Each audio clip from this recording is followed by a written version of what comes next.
A ver, hola. Así, si usan el Twitter, pueden ver que tengo el handle y también el hashtag que pueden usar para comentar sobre la clase. Y hoy la clase va a ser una historia de la literatura gótica en Inglaterra. Debo aclarar que no voy a hacer una historia de la literatura gótica en todo el mundo, porque hay muchas tradiciones diferentes en todos los países y no tenemos tiempo para hacer un resumen de todo. Así que voy a concentrarme en Inglaterra, en el Reino Unido en realidad, porque yo tengo experiencia con el gótico de Inglaterra. Yo tengo el doctorado en la teología de la literatura gótica del siglo XVIII y XIX. Así que voy a hacer tres partes, la clase va a tener tres partes. La primera parte vamos a hablar de los principios del gótico en el siglo XVIII y XIX. Y esta parte va a ser la parte más larga, porque claro, tengo más conocimientos sobre eso. En la segunda parte vamos a hablar del gótico victoriano, en el siglo XIX. Y en la última parte, que es la parte más corta, vamos a hablar brevemente de algunas de las direcciones que ha tomado el gótico en el siglo XX y el siglo XXI. Pero antes de empezar esta historia del gótico, tenemos que entender más o menos lo que es el gótico, cómo se puede definir el gótico, cómo se puede entender el gótico. Bueno, cuando yo explico a las personas que he hecho el doctorado en la literatura gótico o el gótico, siempre tienen la misma pregunta, ¿pero qué es el gótico? Y tienen algunas ideas fijas de lo que es el gótico para ellos. La primera idea que tiene mucha gente es de la subcultura gótica. Y aquí tengo unas fotos. Todas las fotos son de otras personas que vienen a mis clases, que han ofrecido sus fotos como ejemplos del estilo goth. Y claro, está conectado la subcultura gótica con el gótico. La estética es muy parecida, los intereses, esta obsesión con los vampiros. En algunas fotos también tenemos este interés con el pasado y especialmente la edad victoriana. Eso es gótico, pero no es todo el gótico. También tenemos una idea del gótico conectada a una estética, del claroscuro, de la oscuridad, de los castillos en ruinas, de los cementerios en los campos santos, de la luna llena, de las noches nubladas, todo eso. Y también esto es gótico, pero no es todo el gótico. Hay algunas personas, hay un cierto tipo de persona que siempre me dice, cuando digo estudio el gótico, dicen, sí, la arquitectura gótica. Pues no, no estudio la arquitectura gótica, pero hay conexiones entre el renacimiento gótico en arquitectura y la literatura gótica. Y eso se ve particularmente en la foto que está al lado izquierdo. Este edificio se llama Strawberry Hill y era la casa del primer autor gótico, que se llamaba Sir Horace Walpole. Y él era obsesionado con lo medieval, la arquitectura, la literatura, toda la historia. Y él no solo escribió el primer libro gótico, el primer libro que intentaba mezclar lo medieval con la novela moderna, pero también construyó esta casa, bueno, era gótico, pero un gótico falso, claro, que tenía los cuatrifolios, las almenas, las ventanas abovedadas, todo lo que él consideraba la arquitectura gótica, la arquitectura medieval. También podemos ver en la foto del derecho, veremos ahí las casas de parlamento en Inglaterra del siglo XIX. Y también en el siglo XIX había un renacimiento gótico en la arquitectura y también en la literatura. Así que hay conexiones entre las dos cosas. Normalmente es un interés con lo medieval y el pasado de alguna manera. Muchas veces, especialmente en Inglaterra, no sé cómo va a ser en otros países, pero en Inglaterra cuando pensamos en el gótico, muchas veces pensamos en algunas novelas típicas, algunas historias típicas. Estas tres son las tres más famosas, por lo menos aquí. el Frankenstein, con esta foto genial ahí en el libro, Drácula, y el caso curioso de Dr. Jekyll y Sr. Hyde. Y estos todos son libros góticos, claro. Pero si pensamos que estos son el gótico, también tenemos una definición o una idea del gótico bastante estrecha, bastante limitada, porque todos son del siglo XIX, todos son un tipo específico de gótico que no es que no tiene nada que ver con lo que venía antes, pero es bastante diferente del gótico del periodo que estudio yo, por ejemplo, en el siglo XVIII. Y también es bastante diferente o bastante distinto a lo que vemos en el siglo XX y en el siglo XXI muchas veces.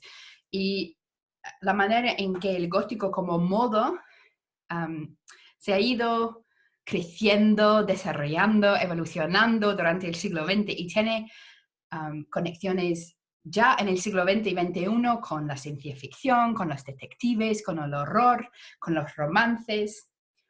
Así que eso es gótico, pero no es todo el gótico. También con las películas tenemos una idea de lo que es el gótico. Y muchas veces, como vemos aquí, tenemos dos ejemplos, las películas de Hammer Horror, y aquí el ejemplo es Drácula. Y también más recientemente tenemos las películas de Guillermo del Toro, por ejemplo, La Cumbre Escarlata, que son claramente góticos. Y la gente siempre piensa en estas películas cuando piensan de las películas góticas. Pero la influencia de la gótica es mucho más amplia que esto. Esto es una concepción, otra vez, bastante rígida, bastante limitada de lo que es el gótico, conectado con una estética particular, una idea del gótico conectado con un pasado particular del siglo XIX. El gótico es más que esto.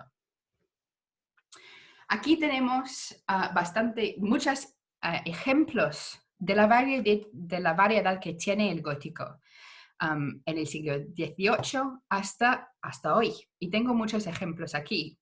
La semana pasada pregunté a todos cuántos pueden nombrar, pero esta semana, porque hay muy pocas personas y va a ser un poco, yo, no sé, voy a deciros las respuestas ya. No voy a torturarles. A ver, el primero, empezando del lado izquierdo de arriba, es El monje de Matthew Lewis, que se escribió en 1796. Después tenemos Frankenstein y después Jane Eyre. Después Las Cumbres Borrascosas de los Brontes, claro, los últimos dos. Entonces, el Dr. Jekyll y Sr. Hyde de Robert Louis Stevenson. El fantasma de la ópera de Gaston Leroux. Drácula o Nosferatu. Entonces, La llamada de Cthulhu de Lovecraft. El retrato de Dorian Gray de Oscar Wilde. Matar a un ruiseñor de Harper Lee. El perro de los Baskerville, La máscara de la muerte roja. Gaywick de Vincent Verga. Bloodborne, que es un videojuego. Y Hannibal, la serial en televisión, ¿cómo se llama? A ver, aquí tenemos muchos ejemplos del gótico o de modos que emplean, de textos que emplean el gótico como modo en algunas partes. Aquí tenemos también ejemplos de algunos subgéneros del gótico. Por ejemplo, La llamada del Cthulhu es un ejemplo de un weird tale, o sea, historia rara. Es la única, no sé si hay mejor traducción, eso es lo que encontraba yo. Y también Matar a un ruiseñor es un ejemplo del Southern Gothic en Estados Unidos, el gótico del sur de Estados Unidos. A ver, ¿qué está pasando?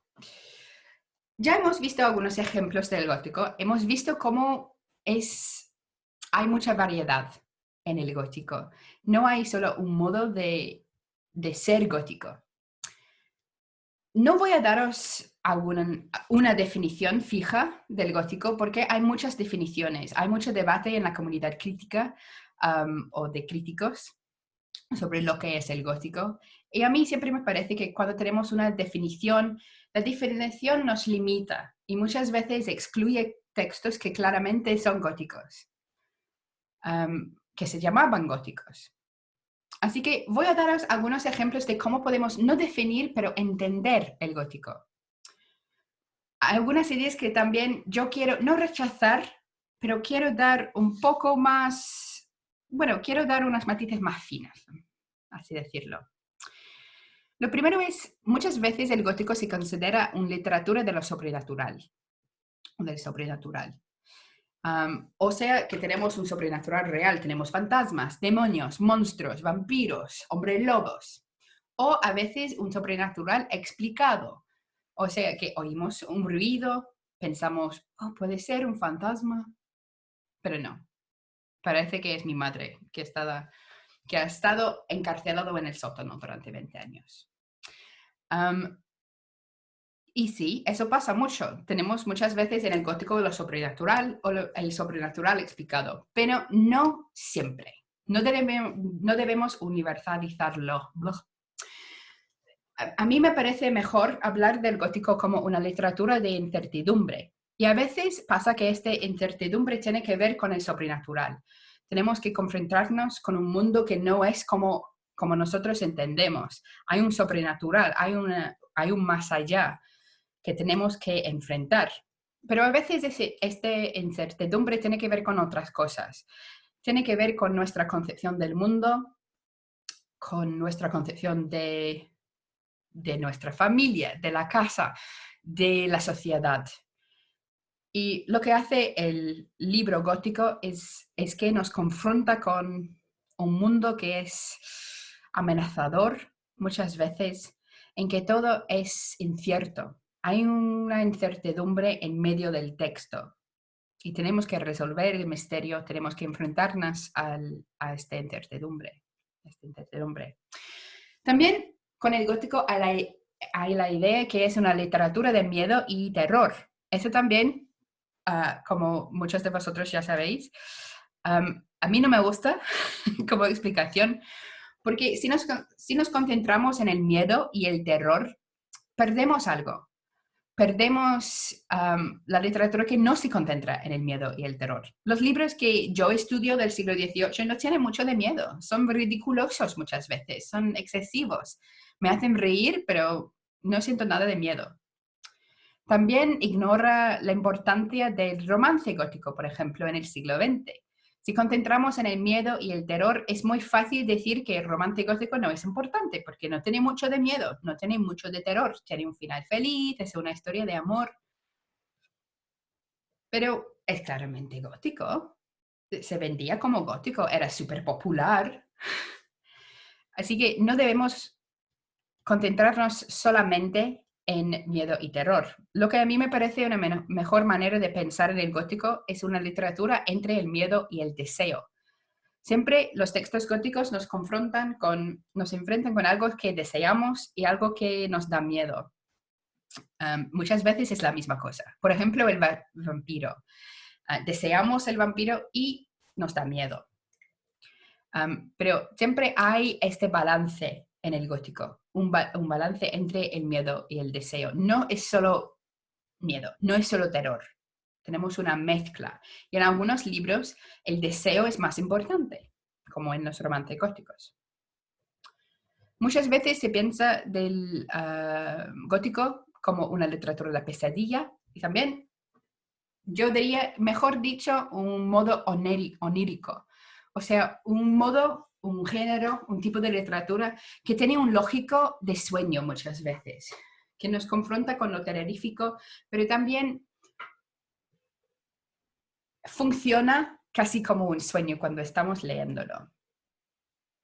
A ver, otra manera de definir al gótico es hablar de temas centrales. Y como con todo lo demás, voy a decir que esos sí aparecen en muchos libros góticos, pero no deberemos decir que son universales, que son características universales del gótico. Una cosa muy común es ver un interés en la claustrofobia y el encierro, especialmente cuando toca a las mujeres encerrados en casa, por ejemplo, encerrados en una sociedad patriarcal. Pero como han dicho muchas veces mis amigos en Australia, por ejemplo, es totalmente distinto. Y no sé en vuestros países también. que en Australia el miedo no viene de los espacios encerrados, pero de los espacios abiertos, las fronteras. Y es una literatura de agorafobia y no de claustrofobia. Hay un interés muchas veces con herencia, el legado y la usurpación, y también la herencia del pasado, un pasado que no se puede escapar. También es una literatura que se concentra muchas veces en una amenaza. Yo prefiero esta idea de amenaza en lugar de miedo y terror. Nos concentramos en el hecho de que hay una amenaza en el texto y no tenemos que sentir ni miedo ni terror para apreciar que esta amenaza existe en el texto. También, claro, cuando hablas del gótico tienes que hablar de lo liminal o el liminal. Este significa el espacio entre cosas, básicamente. Este espacio entre muerte y vida, entre la locura y la sanidad, por ejemplo. Y muchas veces el gótico está obsesionado o interesado en este espacio liminal y también en la transgresión. Ese puede ser actividades transgresivas, ideas transgresivas, pero también esta idea de transgresión como transgresar las barreras, las leyes sociales. Las ideas que tenemos que, por ejemplo, la muerte y la vida son completamente distintas. Pero en el gótico tenemos que enfrentarlos con el hecho de que no son completamente distintas. En la figura, por ejemplo, del vampiro, que es a la vez muerte y vivo. La última parte de esta, no definición, pero intento de entender el gótico, es la idea de que hay una estética gótica. Y voy a decir otra vez que eso parece muchas veces, pero no debemos decir que siempre parece. Tenemos la idea del uncanny en inglés, o en alemán unheimlich. En español, la traducción que encontré en el ensayo de Freud sobre el uncanny o el unheimlich es extrañeza inquietante. No sé, no parece tan particular como el uncanny, pero básicamente el uncanny, el unheimlich, es la idea de enfrentarse con algo que es a la vez familiar y desconocido, conocido y desconocido. Que te confrontas, por ejemplo, con un maniquí y es como una persona, pero no lo es. Y hay este espacio de reconocimiento, pero también de alejamiento, no sé cómo explicarlo, expresarlo, pero esta idea de es bastante parecido, pero no totalmente parecido. Hay un momento muy incómodo cuando te confrontas con esto, enfrentas con esto. También tenemos el sublime, y hay muchas definiciones del sublime, pero básicamente es la idea de confrontarse con lo más allá. Te sientas encima de una montaña, en la cumbre, y ves el mundo. Y es un momento trascendente también cuando tu mente abre y tiene una impresión del infinito del universo, pero también en este momento es un momento de miedo, porque te sientes pequeña, lo sientes lo insignificante que eres en el universo. So, estas estéticas, estas ideas son muy comunes en el gótico. A ver, hemos hablado más generalmente de lo que es el gótico, así que vamos a empezar ahora con la historia del gótico. Ya tenemos esta idea de algunos de los temas, de los intereses del gótico, pero ¿cómo todo comenzó? A ver, todo comenzó con el libro El Castillo de Otranto, escrito en 1764 por Horace Walpole. Si has venido a otras clases conmigo, vas a saber mucho de esta novela, pero voy a recapitular la historia muy brevemente. Es la historia de Manfred, que es un tirano del castillo de Otranto. Es una historia también de usurpación, porque su abuelo usurpó al castillo y las tierras alrededores de su heredero de verdad. Y Manfred está intentando escapar de una maldición que está conectado con esta usurpación. Y lo que está intentando hacer es unirse con la familia del heredero verdadero del castillo. Y quiere decir que su hijo Conrad se case con la hija Isabella del heredero. Pero todo va mal. no funciona como él quiere, porque el principio de la historia, vemos un casquillo que se cae del cielo encima de Conrad, el hijo, y Conrad se queda machacado debajo del casquillo. Entonces, Manfred tiene la idea de casarse con Isabel. Un problema claro es que él ya tiene una esposa. Pero eso no puede pararle. Él quiere perseguir a Isabella. Ella escapa con la ayuda de Theodor, que es un hombre que parece un campesino, pero en realidad es el heredero verdadero del castillo. Y toda la historia va con secretos, con un sobrenatural que siempre está apareciendo, con gigantes, con fantasmas. Y al final de la historia tenemos un final feliz, quizás. Todo está cerrado. Theodor tiene su gerencia, tiene el castillo, pero el castillo está destruido. Todos se han muerto. Conrad y Matilda, los hijos de Manfred, se han muerto. Y el héroe se casa con Isabella, pero no quiere en realidad. Solo quiere hablar de lo triste que es porque Matilda se murió. Así que es una historia un poco así. Tiene un final feliz, pero no es tan feliz. Pero lo que vemos en el Castillo de Otranto es como un guía a algunas de las características más importantes del gótico de este periodo. Primero, es un manuscrito encontrado. Lo que tenemos aquí es la segunda edición del libro, pero la primera edición, Walpole lo vendió como una traducción de un manuscrito encontrado en una casa católica en el norte de Inglaterra. Y esta idea del manuscrito encontrado, de un secreto encontrado, parece mucho en el gótico. Era solo en la segunda edición que él admitió que había escrito este libro.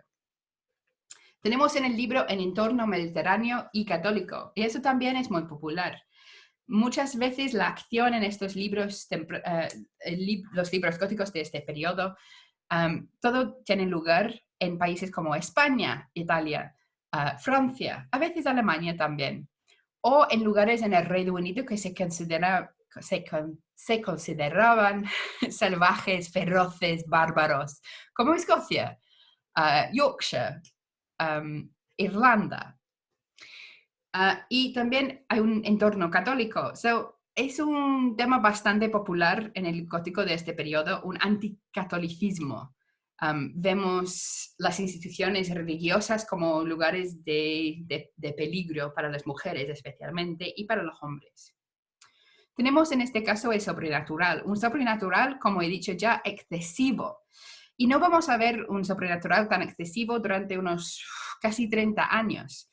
Pero la idea de que el sobrenatural tiene su lugar en la literatura, eso empieza con el Castle of Otranto. Porque antes, en el siglo XVIII, había la idea de que el sobrenatural no era digno de incluir en los libros. Pero Walpole dice que sí es digno. También tenemos la ruina en peligro. Tenemos un pasado que no se puede escapar, que siempre vuelve. En este caso es la historia de usurpación. Tenemos algo que siempre me irrita, servidores cómicos. Que siempre hay un servidor que no entiende nada, que es muy supersticioso, que habla demasiado y no sé. Se supone que es un contraste con el héroe y lo hace parecer mejor al héroe. No sé si eso tiene sentido. También en este libro hay una crítica teológica. No tengo tiempo hoy para explicarlo todo, lo he explicado en otras clases y puedo responder a preguntas sobre eso en la pausa. Pero funciona como una crítica de la providencia y del pecado original también.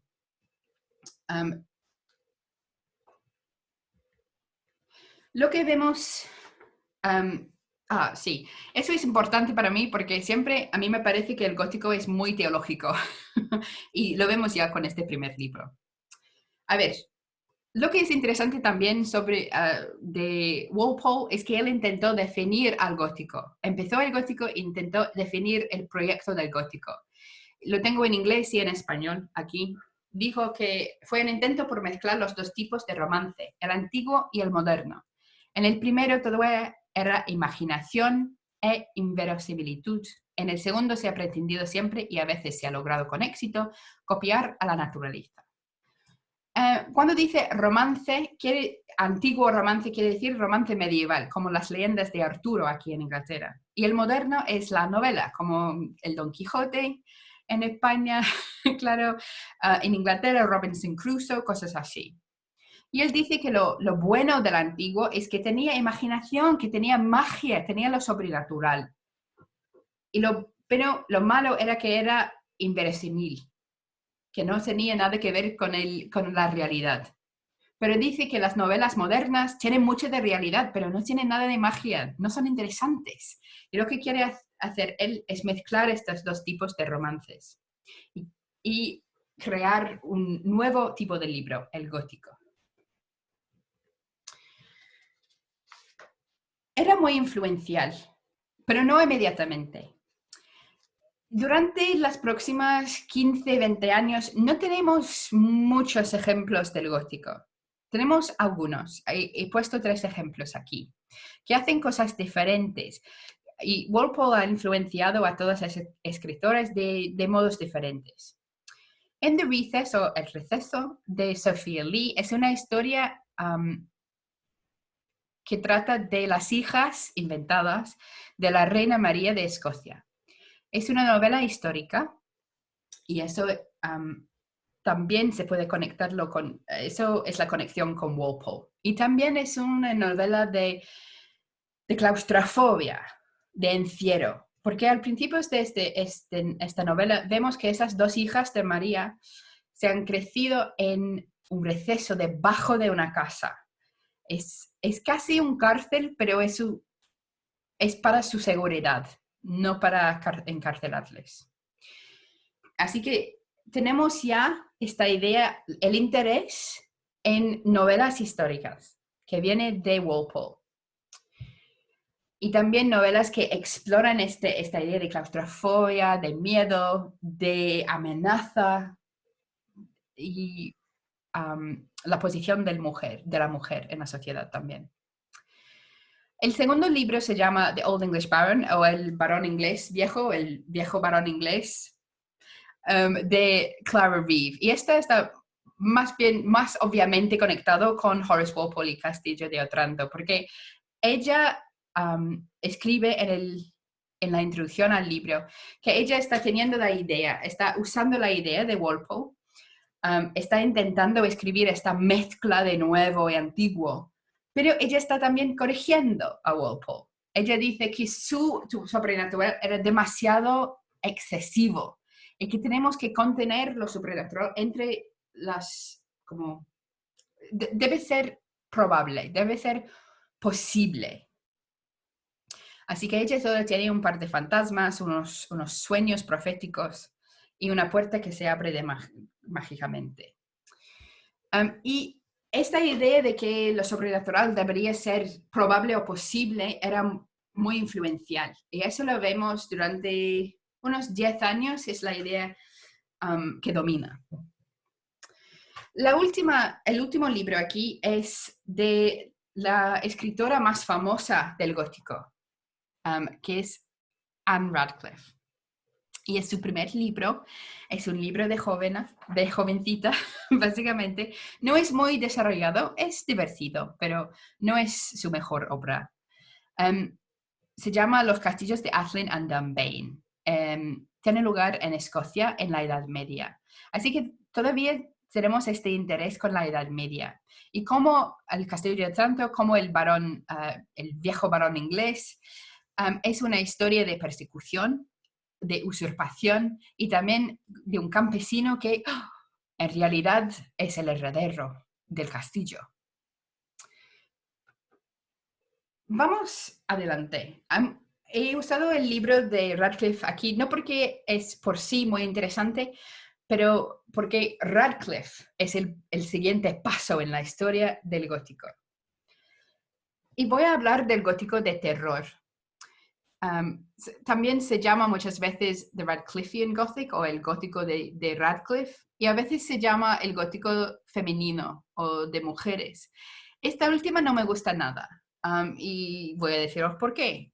Primero, la idea de que hay un gótico de mujeres quiere decir que las mujeres solo pueden escribir un tipo de gótico y que las mujeres escribían solo un tipo de gótico con unos intereses muy limitados.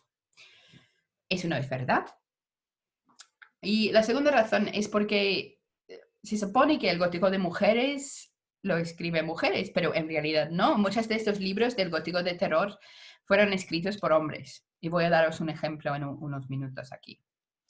Pero el gótico de terror lo voy a comparar con lo que yo llamo el gótico de horror. Y esta idea de terror y horror he cogido de Radcliffe. Y ella explica la diferencia entre las dos cosas.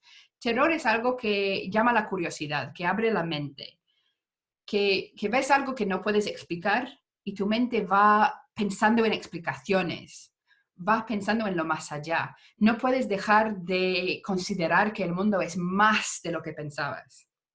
El horror, en contraste, es algo que ves algo horrible, horroroso, un cuerpo muerto, por ejemplo. Y eso no abre la mente. Se congela la sangre en las venas, eso es lo que pasa. Y el gótico de terror es todo sobre la sugerencia, las posibilidades. El gótico de horror es una cosa horrible tras otra cosa horrible. En el gótico de terror tienes unas características bastante populares, bastante comunes. Por ejemplo, los castillos, abadías arruinados, los paisajes sublimes, viajes por países y tierras nuevas, túneles, muchas veces debajo de los castillos, y se puede escapar por los túneles o se pueden perderse también. Hay instituciones religiosas, muchas veces son lugares donde se puede encontrar seguridad, pero también son unos lugares amenazadores, atrapadores, por ejemplo. Tienes las heroínas virtuosas, y aquí tengo, es en inglés, pero es un ejemplo de cómo son las heroínas de este gótico. Tenemos heroínas que son muy religiosas, son vírgenes, claro, y siempre están a punto de desmayarse. Y tenemos en esta informática, tenemos la ganadora del concurso de desmayarse, que es Emily en Los Misterios de Udolpho de Radcliffe, que se desmaya 10 veces en un libro. Otra cosa es que tenemos héroes bastante inútiles. Ya estamos acostumbrados a que los héroes rescatan a las mujeres, por ejemplo, son bastante machos o tienen un papel en la historia, pero en el gótico de este periodo los héroes son bastante inútiles. No rescatan a nadie, muchas veces se quedan atrapados, muchas veces se quedan muertos o heridos y las mujeres tienen que rescatarse o están rescatados por servidores. Los villanos son atractivos normalmente. Todavía son malvados, son villanos, pero son carismáticos. Son los personajes más interesantes de los libros muchas veces.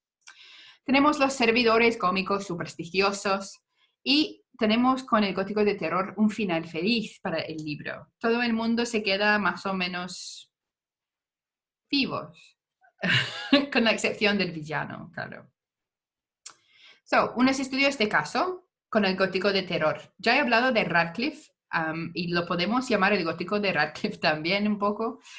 Y hay aquí 3 ejemplos de sus obras más famosas. El romance del bosque, Los misterios de Udolpho y El italiano. Y todos son bastante parecidos. No parecidos, pero tienen... son un reflejo de lo que ya he dicho sobre el gótico de terror. Tienen muchas de estas mismas características. Pero también dan ejemplos de cómo no hay solo una receta para estos libros. Por ejemplo, en El romance del bosque y Los misterios de Udolpho hay una heroína y seguimos la heroína por la novela. Pero en el italiano hay un héroe y una heroína y seguimos al héroe, seguimos a la heroína. Tenemos 2 historias, uno al lado del otro. También, am,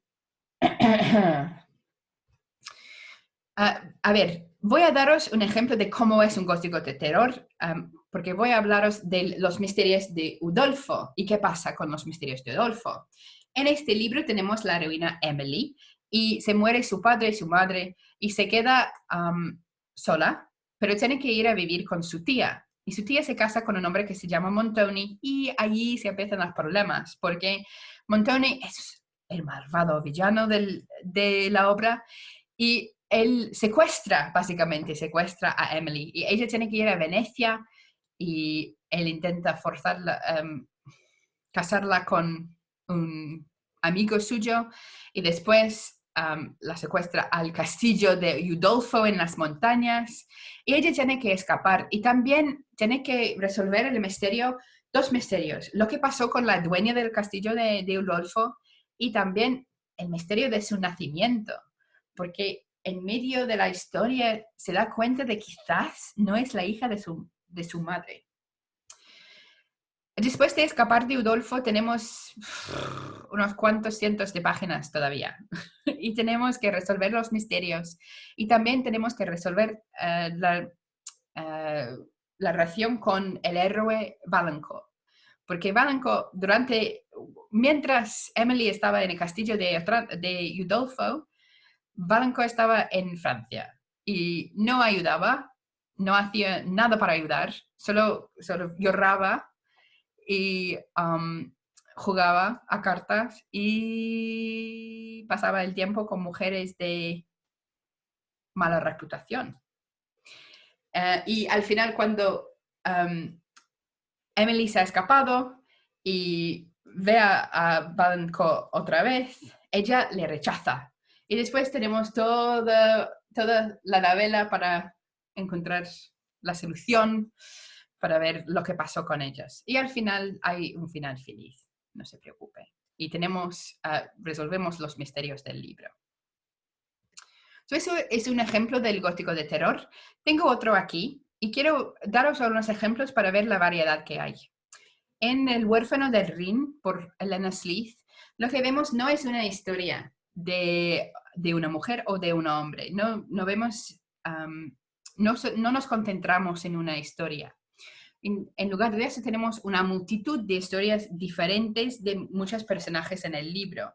De Julia y Laurette y Enrico, que son los tres más importantes quizás, pero también tenemos las historias de la Roque, Adela, el padre Benedict, el padre Andrea, la hija de un cabrero, hermana Cecilia, señora Dorfo, el marquese, que es el villano.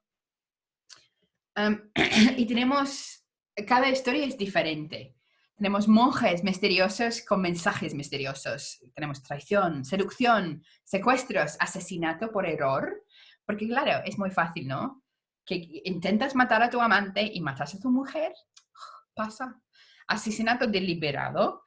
Una boda falsa. Oh, no es falsa en realidad. Solo cree que es falsa.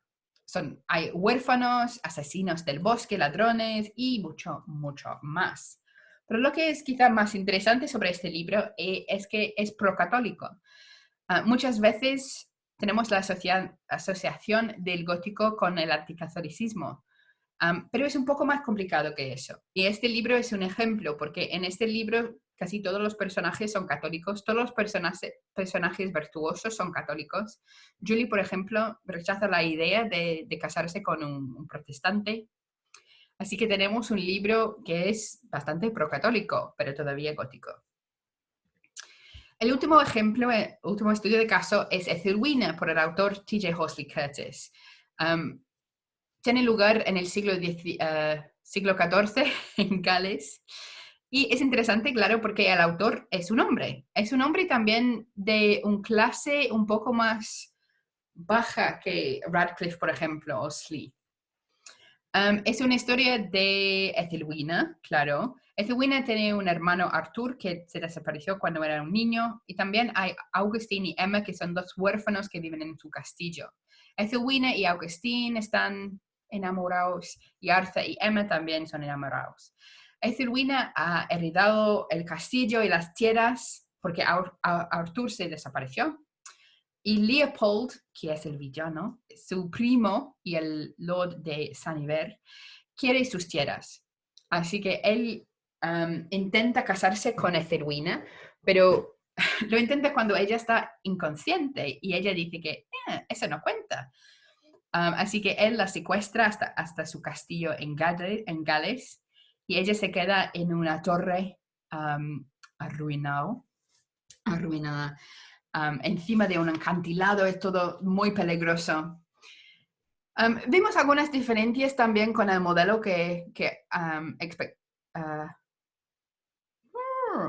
no sé cómo se dice, esperamos, a ver. Los servidores, por ejemplo, no son cómicos. Agatha y Ruthmer son súper malvados y Bertram y Rupert son súper leales, son guerreros. También algo que es diferente es que tenemos un fantasma de verdad.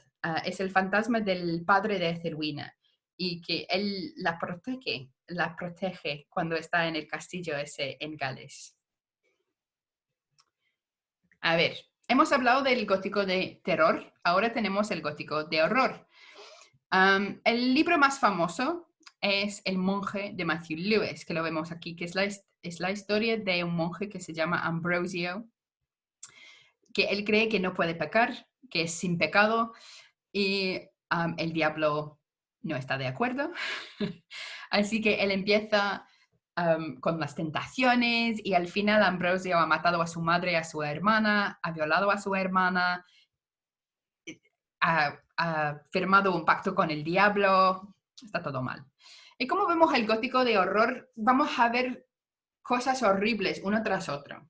Lo que tenemos en este libro mismo son unos monjes corruptos, pactos demoníacos, demonios que cambian de género, de sexo, monjas muertas, vagabundos inmortales, matricidio, violaciones incestuosas, bebés podridas porque una monja está encarcelada cuando está embarazada.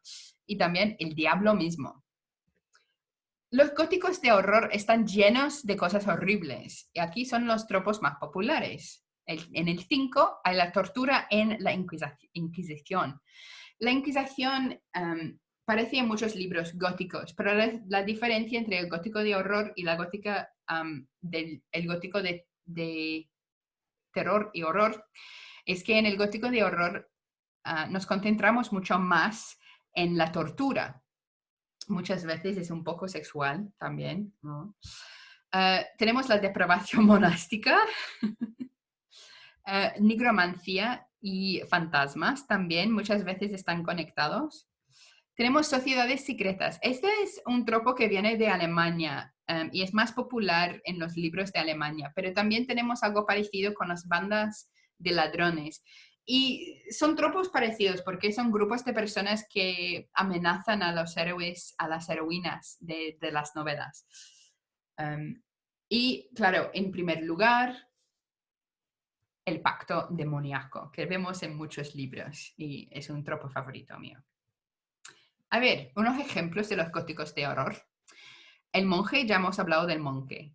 Los misterios horribles o The Horrid Mysteries de Karl Gross es un libro traducido de alemán y se trata de unas sociedades secretas que están como en una guerra una tras otra. Zofloya o el morro de Charlotte Dacre es como una versión femenina del monje y es la historia de Victoria, que también tiene una tentación. Está tentado por el diablo, que aparece como en el cuerpo del morro, un servidor de Henriques, el objeto de su deseo. Y ella termina por matar a su marido, a la prometida de Enríquez, termina con violar a Enríquez y al final, ¿cómo se dice? Se cede su alma al diablo. Zastrozzi por Percy Shelley es un libro también de encarcelamiento y de terror de la Inquisición. Y Melmoth el Erabundo de 1820 muchas veces está considerado como el último libro importante del gótico de este periodo. Es la historia de un hombre que se vaga por el mundo buscando hacer un intercambio, porque él ha vendido el alma para ganar más años de vida y conocimientos prohibidos. Así que va vagabundo por el mundo a intentar encontrar a alguien que cambiará con él, hacer un intercambio, que está dispuesto a vender su alma en su lugar, en el lugar de Melmoth. Y por eso encuentra siempre a personas que están en el punto de desesperación y dice, pues vende tu alma y te ayudaré. Pero nadie está dispuesto a hacerlo. He dicho algo sobre la influencia alemana y es muy importante en entender cómo se desarrolló el gótico de horror en Inglaterra. Hay una influencia bastante grande del movimiento Sturm und Drang, que aparecía en Alemania en los años 60 y 70 del siglo XVIII. Hay dos ejemplos aquí, el de Die Robe y Lenore, por los escritores famosos Schiller ya he olvidado cómo se llama este hombre, Berger. Es una literatura que se trata de lo sobrenatural, de los extremos, de la pasión, de lo transgresivo, es antirracionalista y tiene una influencia en la literatura inglesa también. Eso se ve en las traducciones y adaptaciones que vemos también. Horrid Mysteries es una traducción. El Nigromante de Carl Friedrich Hallett es una traducción, pero también una adaptación porque cambia bastantes cosas. Y también tenemos ejemplos de la influencia en los libros de Matthew Lewis, que usa historias de Alemania, por ejemplo, en sus libros. En las otras clases, muchas personas me han preguntado por la publicación y cómo se publicaban, cómo se consumían estos libros en este periodo. Bueno, en este periodo se cambiaba la manera de publicar los libros y de consumir y de conseguir los libros. Y muy famoso es la prensa Minerva, que se empezó más o menos en el año 1790 y seguía con su trabajo hasta 1820. Lo creó William Lane. Está conectado con su Circulating Library, o sea, una biblioteca donde se podía alquilar libros. Lo que significaba el Circulating Library era que más personas tenían acceso a los libros, porque no tenías pagar todo el precio, no tenías que comprar el libro para leerlo, podías alquilarlo, básicamente. Así que más personas tenían acceso de clases más bajas y eran también muy populares con las mujeres, muy accesibles para las mujeres. Él imprimía o publicaba a muchísimos libros góticos durante este periodo. Muchos se consideran de una calidad bastante baja, pero también tenemos unos autores muy famosos y muy populares que tenían popularidad hasta en el siglo XIX. Por ejemplo, Regina Marie Roche, su novela Los niños de la abadía, sí, eso era muy popular y lo republicaron muchísimas veces en el siglo XIX. También tenemos Eliza Parsons, Eleanor Sleeth, Elizabeth Meek. Y como ven, la mayoría de los autores eran mujeres. Era una época cuando la mujer como escritora era muy importante. También teníamos muchos autores anónimos también. Otra manera de consumir, de conseguir textos góticos eran los chapbooks. Un chapbook es un libro pequeño de no más de 40 páginas y eran más accesibles para las clases bajas, mucho más baratos, otra vez. Y muchas veces, como aquí tenemos el ejemplo de Almagro y Claude. Este libro no es una historia nueva, pero en realidad es una parte del monje, es un episodio en el monje de Matthew Lewis y que ya lo han publicado como un chapbook. También tenemos, por ejemplo, estos libros como The Veiled Picture o el retrato velado, Los misterios de Górgono, que es como una versión en corta de Los misterios de Udolfo. Eso también era otra opción en esta época. Otra manera de consumir el gótico, otra manera muy popular, era el drama gótico. Y tenemos adaptaciones. Por ejemplo, James Bowden escribió Fountainville Forest, que es una versión del Romance del Bosque de Anne Radcliffe.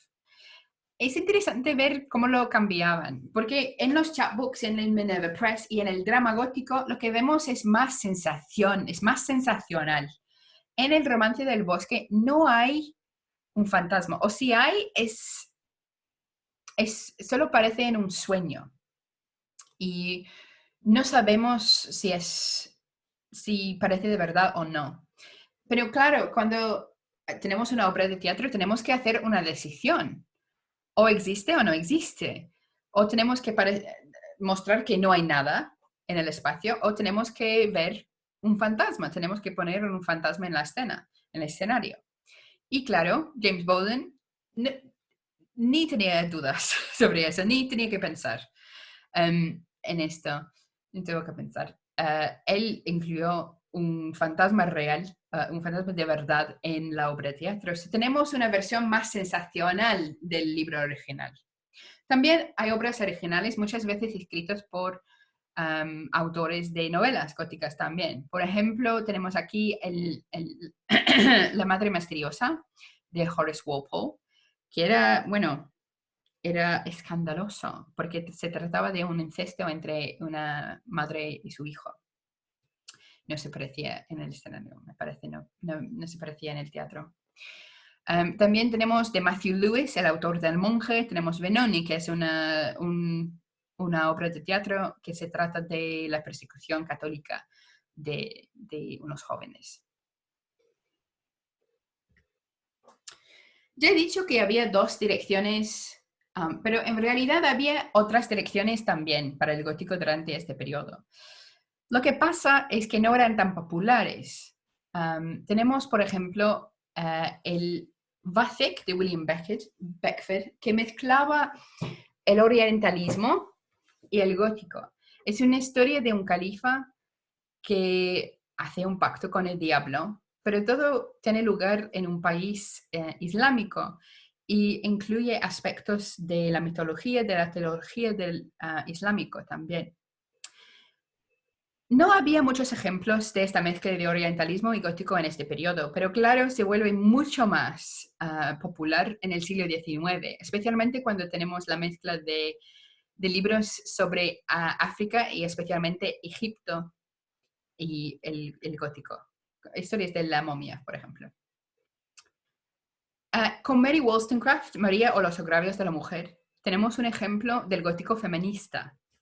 Mary Wollstonecraft, si no conocen el nombre, era una de las primeras feministas. También era la madre de Mary Shelley. Y ella escribió Maria o The Wrongs of Women, pero no podía terminar el libro porque murió. Pero lo que tenemos aquí es una versión del gótico feminista. Ella veía el subtexto de muchos de los libros góticos escritos por mujeres. Y el subtexto de muchos de estos libros era que la amenaza real, de verdad, eran los hombres, la sociedad patriarquista, y no los fantasmas, no los monstruos, pero los hombres. Y la posición de la mujer en la sociedad. El hecho de que en Inglaterra durante este periodo, por ejemplo, ella desaparecía en ley después de su matrimonio. Y Mary Wollstonecraft ve este subtexto y lo hace texto. Aquí, por ejemplo, tenemos la introducción al libro de María o los agravios de la mujer. Y dice que con frecuencia se han descrito casas del terror y castillos llenos de espectros y quimeras, conjurados por las magias palabras del genio artístico para atormentar el alma y cautivar la mente fantasiosa. Pero formados como están los sueños de un material así, que eran esas descripciones comparadas con la mansión de la desesperación en uno de cuyos rincones estaba sentada María, intentando reunir sus pensamientos dispersos. Aquí tenemos la idea de que el terror, el horror de verdad son los manicomios y es la posición de la mujer en la sociedad. Porque llegamos a saber que María está en el manicomio solo porque su marido quiere que esté ahí. Había también direcciones más filosóficas y teológicas. El escritor William Godwin es un buen ejemplo del gótico filosófico. En cada una de sus novelas, exploraba otra idea filosófica. Por ejemplo, en Caleb Williams es la historia de un servidor que encuentra el secreto monstruoso de su señor. Entonces el señor le persigue por todo el mundo, todo el país. Y lo que está pasando aquí es una investigación del sistema de justicia en Inglaterra y las ideas de justicia que había. Especialmente en este periodo en los años 90 del siglo XVIII. Y puedo hablar de esta historia si alguien quiere, pero no voy a añadir detalles si nadie quiere. Tenemos también la novela de Saint Leon, que es una historia de un hombre que descubre recibe la piedra filosofal y la elixir vitae, o el elixir de la vida. Así que es una exploración de la idea de la inmortalidad, básicamente. Y en Mandeville es mi favorito. Es una historia que está escrito desde el punto de vista del villano, pero él no lo sabe, así que nosotros no lo sabemos hasta el final. Y es una historia que se trata de la falta de tolerancia y el extremismo religioso. El gótico teológico también parece especialmente en las tradiciones en Estados Unidos y en Escocia. Wieland o la transformación es la primera novela gótica en Estados Unidos. Y se trata de un hombre que se vuelve loco. Se vuelve loco a causa de las acciones de un ventriloquista en inglés, piloquista, quién sabe. Un hombre, y su extremismo religioso, porque él cree que la voz del ventriloquista es la voz de Dios, el voz de Dios. Son las palabras de Dios. Y al final del libro termina por matar a su familia. En Las confesiones de un pecador justificado por James Hogg es también una exploración de la teología calvinista en Escocia durante este periodo. El héroe se cree uno de los elect, o los que están elegidos por Dios para el cielo. Así que él cree en el antinomianismo, que es una perversión de esta doctrina, y se cree que no importa lo que hace, que todavía va a ir al cielo, y todo lo que hace es bueno porque ha sido elegido. Casi he terminado esta parte, no se preocupe. A ver, tenemos ahora la parodia gótica. Ya en este periodo, por los años principios del siglo XIX, realmente, en la segunda década, quizás, tenemos ya la idea de que la sociedad está un poco harta del gótico. Se ha hecho repetitivo. Y empezamos las parodias. Por ejemplo, la Abadía Northanger. Pero se debe notar también que no solo es una parodia que rechaza al gótico, pero hace algo parecido a lo que hacía Mary Wollstonecraft con María o las agravias de la mujer. Él reconoce que lo que está haciendo el gótico no es un proyecto estúpido, porque Catherine Morland lee libros góticos todo el tiempo. Y por eso ella se equivoca a la hora de traducir lo que está pasando en su mundo. Piensa, por ejemplo, que el padre de su prometido ha matado a su mujer. No es verdad. Pero lo que ha pasado es que ella es la única que ve que él es en realidad una persona malvada, que él abusó a su mujer, que su crueldad resultó en su muerte. Así que su práctica de leer los libros góticos la ha hecho misinterpretar unas cosas o interpretar mal algunas cosas, pero también ha ayudado a Catherine a ver lo que es la realidad del mundo y los peligros que tiene el mundo para una mujer en su situación. Así que es una parodia, pero es una parodia que revela el mundo gótico debajo de este mundo normal en que vivimos. He dicho que llegamos a un fin.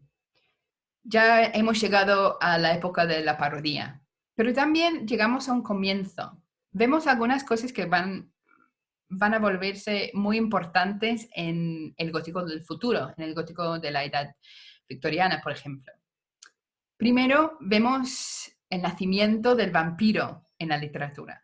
Ya había algunas poesías en el siglo XVIII que trataban del vampiro, pero en 1819, me parece, tenemos la primera historia corta en inglés sobre el vampiro. No estaba escrito por Lord Byron, como se ve ahí, pero por John Polidori, su médico.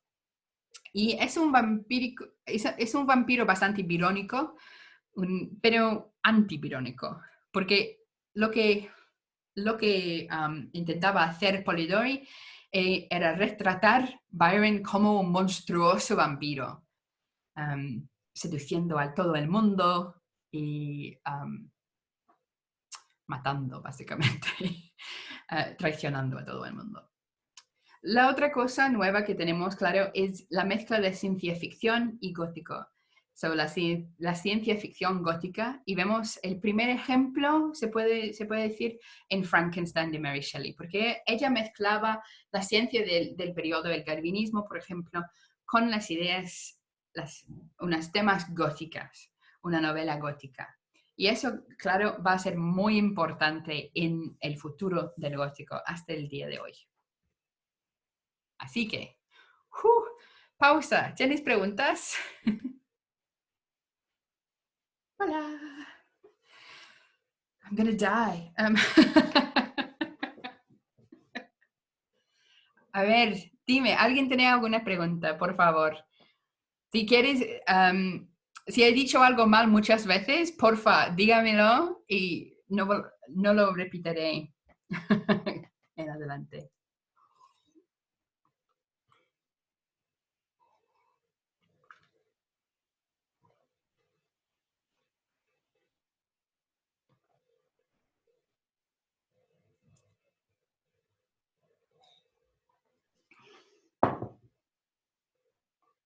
Voy a esperar un momentito a ver si hay preguntas para darme a mí una pausa.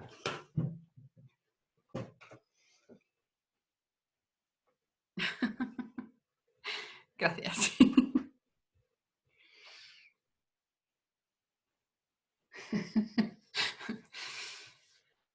¿Consideras que el romanticismo inglés está unido con el gótico o los ves como dos escuelas diferentes? Sí, a mí me pareció una pregunta muy interesante, ¿no? Que hay un debate bastante grande sobre esto. Yo creo que muchas cosas están conectados, están unidos, pero hay diferencias importantes también. Por ejemplo, cuando hablábamos de ¿cómo era? Los sueños, por ejemplo, podemos ver muy claramente una diferencia, que el gótico está dedicado a explorar la teología, la realidad de los sueños que parecen sobrenaturales, pero el romanticismo está involucrado, no sé si se puede decir eso, en explorar la conexión entre los sueños y la imaginación, la creación. Así que creo que, por ejemplo, cuando tenemos un texto como Cain de Byron, para mí es gótico, es una parte de romanticismo, las dos cosas para mí. También algo como Frankenstein. ¿Cómo se puede decir que no es romanticismo? ¿Cómo se puede decir que no es gótico? Hay una mezcla, seguramente hay una mezcla. Y a mí me gusta este término bastante viejo del dark romanticism, ¿no? El romanticismo oscuro. A mí me parece que tenemos que considerar que hay a veces una mezcla, pero también hay diferencias que se pueden notar. No quiero decir que estas diferencias son universales, claro, como siempre, pero no sé si estás de acuerdo o no, pero eso es como lo veo yo. Seguramente, cuando estaba escribiendo el doctorado, había unos textos y pensaba, ¿es gótico o no? Yo creo que sí, pero no quiero pasar como 2 páginas explicando el por qué, así que Lo voy a incluir como si fuera gótico y no decir nada a nadie. Por eso escribió mucho sobre Kane, por ejemplo, que a mí me parece bueno, muy conectado con el gótico. Sí, totalmente de acuerdo, sí. Hay personas que son, no sé, pero hay personas que están como muy dedicados a la idea de que son diferentes. Y a mí me parece que estas son las personas que piensan que el romanticismo es algo serio y digno de estudiar y que el gótico no, así que no, se equivocan. A ver, ¿hay otra pregunta? Si no, lo puedo continuar. Vamos a hablar del gótico en la edad victoriana, no sé, del siglo XIX. Adelante. No. Ok. A ver, Shasqueen. A ver. A ver, ya he dicho que tenemos un fin a la primera época, para así decirlo, del gótico, en aproximadamente los años 20, los años 30. Pero también tenemos un renacimiento del gótico. Y el gótico toma muchas direcciones diferentes durante este periodo. Una de estas direcciones es eso de romantizando el gótico, que vemos en los libros de las hermanas Bronte, especialmente los libros de Charlotte Bronte, Jane Eyre, y de Emily Bronte, Las Cumbres Borrascosas. Y vemos que estos libros están usando algunas características del gótico que ya existía, pero están cambiando algunas cosas. Y vemos que este cambio es muy influencial, especialmente en el siglo XX, en realidad, en los libros del romance gótico, por ejemplo. Una diferencia que vemos está en las heroínas del gótico. En los libros del siglo XVIII, lo que vemos normalmente es una mujer que está intentando sobrevivir un encuentro con la bestia, un encuentro con la oscuridad, un encuentro con un mundo peligroso. Lo que tenemos en los libros de las hermanas Bronte es algo diferente. En Jane Eyre, de Charlotte Bronte, lo que vemos es una historia de domesticar la bestia, domesticar la oscuridad, de salvar la bestia. Y en la historia de Cumbres Borrascosas vemos algo otra vez diferente. Yo lo he llamado Reclamando a la Bestia. En inglés y en español tengo problemas con explicarlo con una palabra. Pero lo que tenemos no es un rechazo de la oscuridad, no es un intento de salvarlo, pero es una identificación con esta oscuridad. Y esta oscuridad no es solo oscuridad, pero también se está conectado con las pasiones, la libertad, una existencia que no se cabe dentro de las leyes de la sociedad. Y en Cumbres Borrascosas, claro, tenemos la heroína Cathy dice, I am Heathcliff, yo soy Heathcliff, que ella se identifica con la bestia, el hombre bestial del libro. Bestial quiero decir, como estoy usando bestia como Bella y la Bestia, no como si fuera un animal, pero la idea de un hombre oscuro, de un mundo oscuro. A ver, también vemos una diferencia ocurriendo aquí con los héroes. Y en los libros de los Bronte tenemos los héroes oscuros de los páramos. Yo uso el término en inglés Gothic Dark Heroes o Dark Heroes, los héroes oscuros. Pero ¿por qué lo he inventado yo? Lo voy a usar en inglés porque no sé si tiene un significado diferente en español. A ver, pero tenemos un progreso aquí. En los libros del siglo XVIII, en los libros, por ejemplo, de Radcliffe, tenemos los villanos góticos, como Montoni y Schedoni en sus libros, que son atractivos, quizás carismáticos, pero son malvados, son villanos. Entonces tenemos en el romanticismo el antihéroe birónico, parece, en los libros, en las obras de Byron. Y este es un hombre torturado que ha cometido crímenes normalmente, que vive fuera de las leyes de la sociedad, pero también no es un villano, es un antihéroe porque tiene una grandeza de alma, tiene algo que le hace diferente a los otros humanos. Y podemos ver, yo diría, en la Cumbre para Cosas, un antihéroe birónico, que es un hombre que no puede llegar a la salvación, porque los antihéroes birónicos de Byron nunca llegan a la salvación. Normalmente mueren, pasan la vida siendo muy miserables, a ver.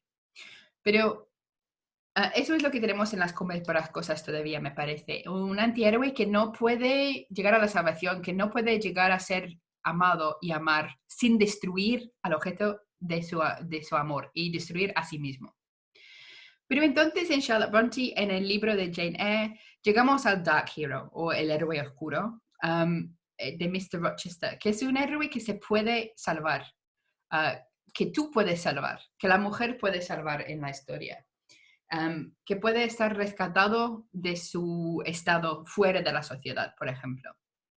Y esto es el tipo de héroes que ha sobrevivido hasta hoy en día, que es muy popular hoy en día. Muchas veces la gente habla del Byronic Hero o el héroe birónico, pero hay una diferencia para mí que no se nota con bastante frecuencia, con la frecuencia suficiente entre este antihéroe birónico que no se puede salvar, que no puede salvarse, y el héroe oscuro, que sí se puede salvar. Otra diferencia que vemos, yo diría, en los libros del Bronte es un cambio de situación. En los libros, claro, muy famosos son las Cumbres Borrascosas y los Páramos Salvajes de los libros. Pues eso puede ser un reflejo de la idea del norte como un lugar diferente. Ya hemos dicho que en los libros, las obras del primer periodo del gótico, normalmente la acción ocurre en un lugar, en otra parte, en otro país, un lugar que se considera salvaje o bárbaro. Y podemos ver el uso de los páramos de Yorkshire como esto, el norte como un lugar diferente, no tan civilizado.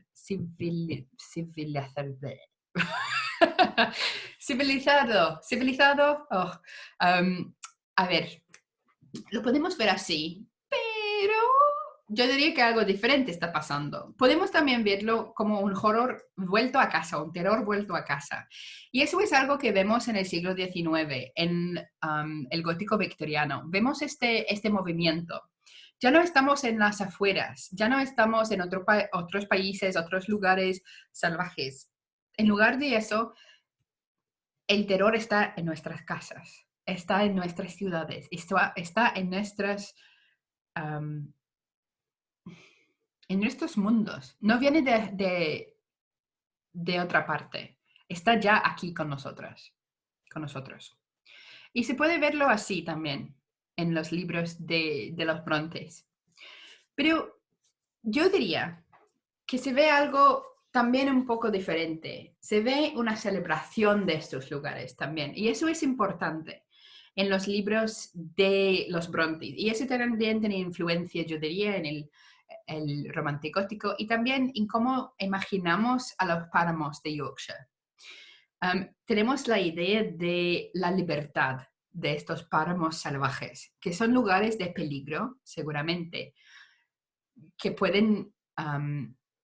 podemos morir ahí, pero también son lugares que tienen su tentación, porque son lugares que son libres, donde podemos explorar nuestras naturas salvajes también.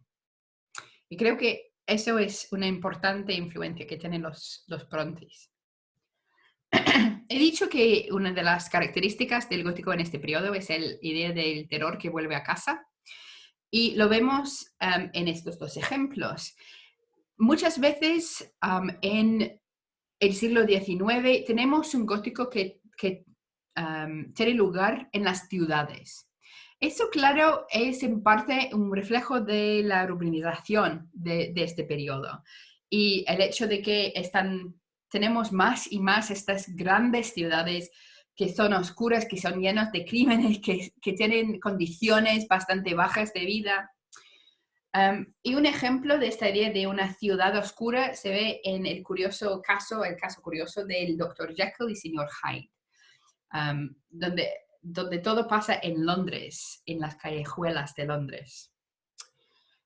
También tenemos este movimiento dentro de la casa, que muchas veces el gótico en este periodo pasa en la casa. No estamos a salvo dentro de nuestras casas ya. El terror ya vive allí. Un ejemplo de eso es, y creo que escribí el nombre, La vuelta del tornillo, sí, de Henry James.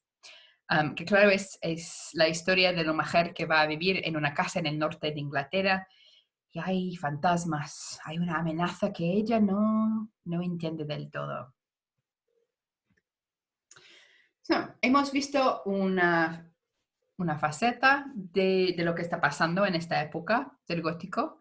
Otra cosa que pasó era que se volvían muy populares las historias de fantasmas y tenemos la edad de oro de la historia de fantasmas, más o menos empezando en los años 40 del siglo XIX hasta finales del siglo.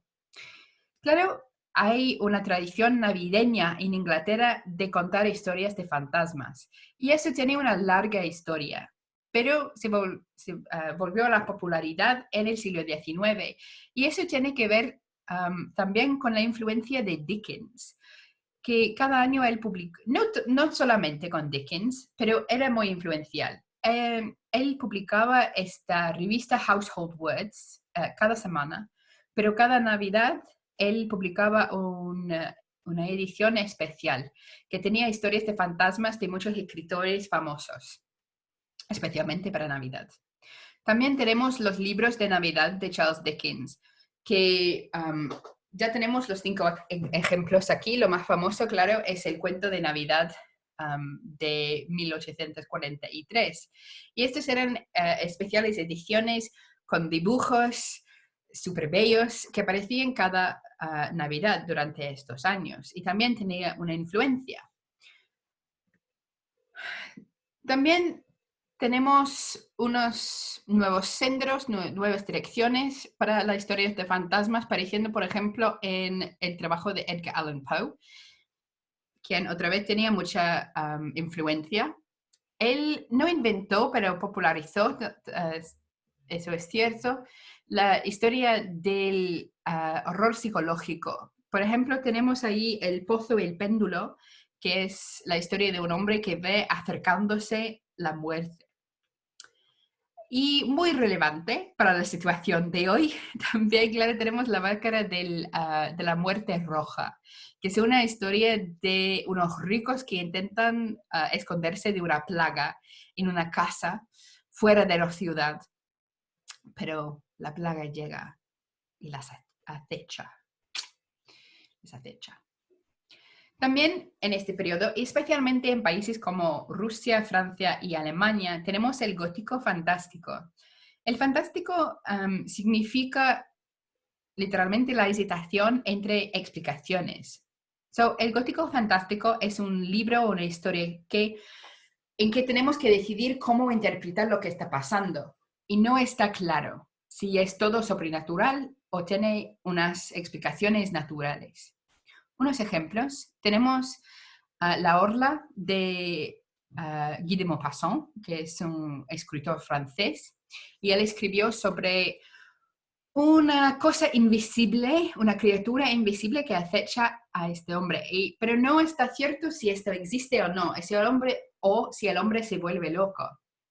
También tenemos la parte de arriba, se llama Sylphide, que es de un escritor ruso, Dostoyevsky, y se trata de un hombre que encuentra en su vaso de agua una silfida, una sirenita, más o menos. Pero también hay la cuestión, ¿es verdad o no? ¿Es real o no? Y la parte de abajo tenemos una de las historias más famosas del gótico fantástico, es El hombre de arena de Hoffmann. En esta historia hay un chico que cuando era niño vio a un hombre y él creía que este hombre era el hombre de arena, porque el hombre este amenazaba a quitarle los ojos con fuego, básicamente. Y cuando el niño ya está adulto, ya vive en la ciudad, otra vez se encuentra con este hombre, pero no está seguro de conocerle o no. No está seguro si es un hombre o es en realidad el hombre de arena, el Sandman. Y también hay otra situación fantástica con la mujer con quien está enamorado, porque ella no es una mujer, es una muñeca, pero él no lo sabe, porque es una autómata. En Inglaterra la historia de fantasmas era súper popular. Había cientos de escritores, cientos de historias escritas durante este periodo. Aquí tenemos algunos de los escritores más famosos o escritores que a mí me gustan, a ver, como Elizabeth Gaskell, Margaret Oliphant, Edgar Bulwer Lytton, Vernon Lee, Elizabeth Bowen, Emma James, Margaret Barron, Sheridan Le Fanu, Edith Nesbit y Edith Wharton. Como ven, tenemos historias escritas por mujeres y por hombres y era muy común ver mujeres escribiendo historias de fantasmas. Esas historias de fantasmas no solo tienen la función de crear miedo. Claro, están interesados en varias ideas y temas, y estos temas están explorados en las historias de fantasmas. Durante este periodo era más y más popular, había más y más interés en el espiritismo, y el espiritismo aparece en muchas de esas historias. También hay investigaciones de la idea de la vida después de la muerte, la más allá, especialmente en los libros de Margaret Oliphant, por ejemplo. Tenemos cuestiones teológicas muchas veces conectadas con la idea de lo que es el alma. También tenemos una manera de leer estas historias más alegórica. Tenemos muchas veces el fantasma como un pasado que regrese, que no se puede escapar. En algunas historias tenemos un significado codificado. Si has estado en las clases de domingo, tuvimos una clase sobre Vernon Lee, por ejemplo, y vemos que en este caso hay un significado codificado que está conectado con su identidad queer o homosexual. Tenemos el tropo de la casa invadida, otra vez esa idea de que no estamos a salvo en casa. Un destino ineludible que no se puede escapar, inalterable, y los límites del conocimiento. También estas historias muchas veces exploran hasta el punto en que ya nada se puede explicar. Nadie puede explicar nada. A ver. Hablando de publicación, como lo hicimos en la otra parte, vemos un fenómeno de publicación que son los Penny Dreadfuls, se llamaban. Esas eran revistas semanales muy baratas, costaban un penique, así que eran accesibles para todos, básicamente. Todos los que podían leer podían tener acceso a estos Penny Dreadfuls. Aparecieron en los años 30 del siglo XIX, y solían ser muy, muy largas estas historias. Tenemos el ejemplo, por ejemplo, de Barney the Vampire, que tenía, creo que lo tengo aquí, 667,000 palabras. En estas historias vemos algunas de los personajes más famosos del gótico. Por ejemplo, el hombre lobo, el vampiro. Tenemos los ejemplos aquí de Wagner, el hombre lobo, los misterios de Londres, que tenía todos tipos de lo sobrenatural. Tenemos el collar de perlas, que es la historia de Sweeney Todd, el bárbaro, que mataba a sus clientes, claro, y la mujer que convertía a estos clientes muertos en pasteles. Yum.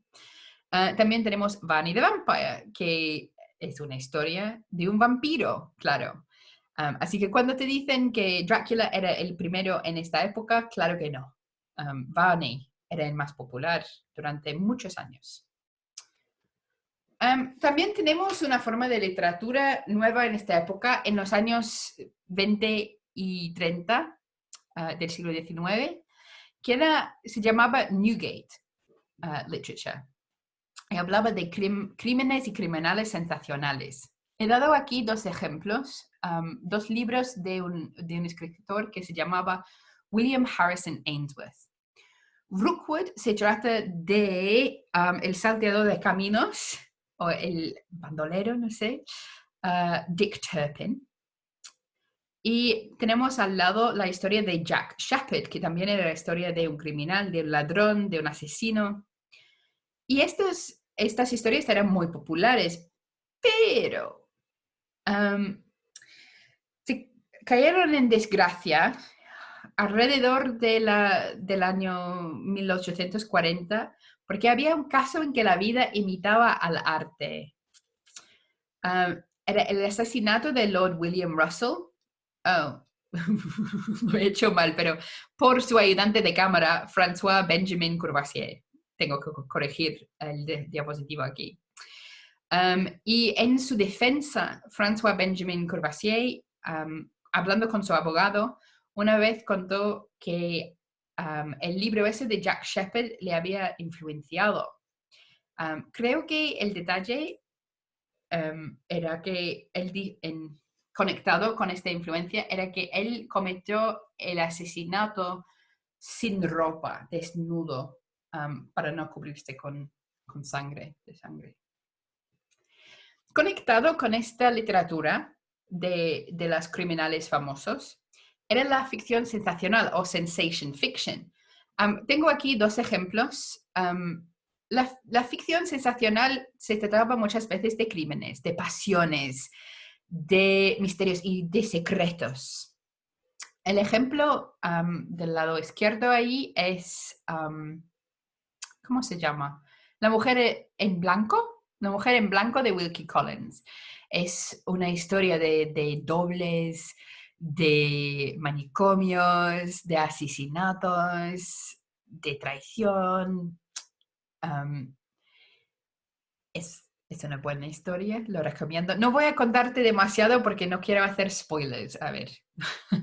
También tenemos la historia de Lady Audley's Secret. También no voy a dar spoilers, pero es la historia del secreto de Lady Audley, y el secreto es la bigamia, ¿no? Cuando tienes dos maridos, y asesinatos. Vas a ver, espero que estamos viendo los enlaces entre estas cosas. Penny Dreadfuls, el Newgate Fiction, la ficción de criminales, entonces la ficción de sensación. Entonces, las detectives, porque en la ficción sensacional tenemos los misterios, los secretos, los crímenes que necesitamos resolver, los crímenes, pero entonces tenemos los detectives. Y hay una conexión ahí con el gótico. No quiero decir que todos los detectives son góticos, claro que no, pero hay una influencia ahí y algunos claramente son góticos. A ver, el primer detective moderno se supone que es Los asesinatos en el Rue Morgue de Edgar Allan Poe. Y no voy a revelar el misterio, quién es el asesinato, pero seguramente la mayoría de vosotros ya sabéis quién es. Pero este libro tenemos una mezcla de horror y detective, con los cuerpos ahí empujados por la chimenea, todo muy horroroso. También tenemos más tarde, por ejemplo, en El perro de los Baskerville de Arthur Conan Doyle, que es una novela de Sherlock Holmes. Tenemos un detective que es, yo diría que es gótico. Usa muchos tropos del gótico. Tenemos los páramos, tenemos una bestia, tenemos un misterio en la oscuridad y tenemos el sobrenatural explicado. También esa idea de que tenemos algo que tenemos que interpretar, puede ser sobrenatural, puede ser natural, no lo sabemos. Y claro, en este detective, como en los libros de Radcliffe, muchas veces es un sobrenatural explicado. No nos quedamos en duda. Al final nos damos cuenta de que no era un perro demoníaco, era un perro normal. Al finales del siglo XIX tenemos el gótico decadente. de decadencia. No sé cómo se traduce bien, así que si he cometido un error, por favor, ponlo en el chat. Y tenemos también el gótico imperial durante este periodo. No, el gótico imperial se puede entender como una literatura que esté interesado con Inglaterra y su imperio. Y realmente con el miedo de los países en el imperio y también un miedo sobre la falta de control, también la pérdida del imperio. Y tenemos la idea de una Inglaterra comparado con un Oriente, y estoy usando aquí esta concepción del Oriente, del orientalismo de Edward Said. Una concepción del Oriente como bárbaro, misterioso, irracional, peligroso y tentador, comparado con Inglaterra. Así que tenemos un héroe inglés normalmente que va a otro país y se encuentra con unos peligros en este lugar exótico y bárbaro. Unos ejemplos tenemos aquí She o ella de H. Rider Haggard. Se habla de una mujer básicamente inmortal, una bruja que vive en África. The Beetle. Oh, y olvidé cómo se dice Beetle. A ver, lo siento. The Beetle de Richard Marsh, en medio ahí, que habla de un hombre que pasaba algún tiempo en Egipto. Allí se encontraba con un culto que sacrificaba a los humanos. Y entonces cuando vuelve a Londres, ellos le siguen a Londres. También tenemos The Moonstone, que está conectado con India y hay un misterio, hay un diamante o unas joyas. En el gótico decadente de este periodo también tenemos unas características bastante comunes: el exceso, un interés en lo artificial, el miedo al colapso del imperio, como ya hemos visto en el gótico imperial un poco.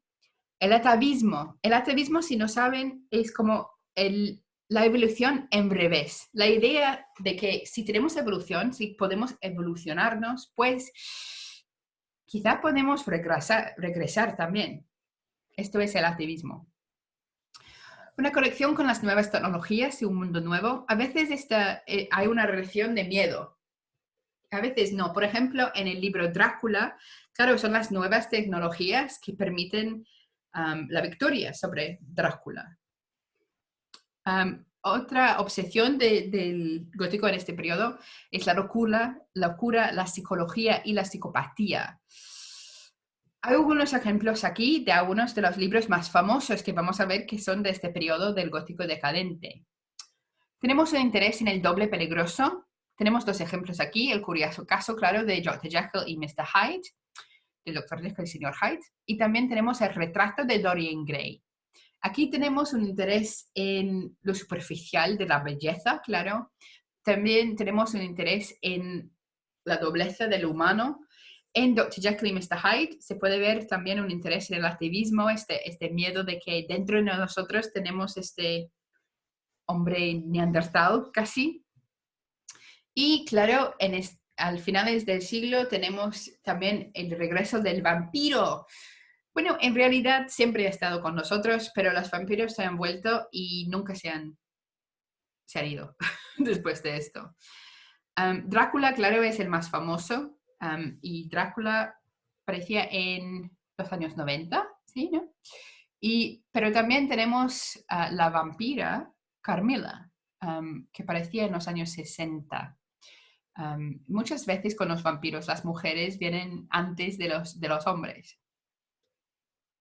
Y estos textos también son una exploración de lo transgresivo, de lo decadente, y también podemos ver en Drácula, es una interpretación bastante famosa, esa idea de el miedo que tienen los ingleses de que se invaden los extranjeros. A ver, pausa. ¿Tienen preguntas? I'm hoping somebody told me what Beetle is. El escarabajo. Ahí tienes. Gracias. Espero que tenía sentido. No sé, olvidaba más palabras esta vez. ¿Alguna pregunta? Sé que la mayoría de vosotros estaban conmigo la semana pasada, así que si quieren añadir algo, por favor. O si quieren, no sé, si tienen una pregunta, puede ser lo que sea. Da igual.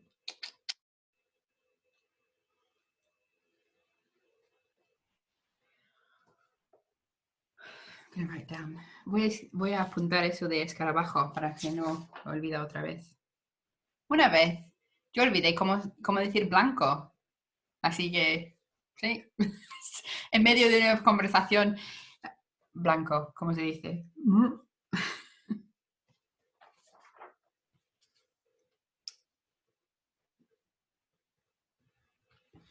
A ver, no veo ninguna pregunta. Que ¿Puedo continuar hasta el final de clase si quiere? A ver, empezamos. Bueno, continuamos con el siglo XX. A ver, no sé si alguien tiene mejor traducción de weird fiction. Yo encontraba en todas partes historia rara o ficción rara.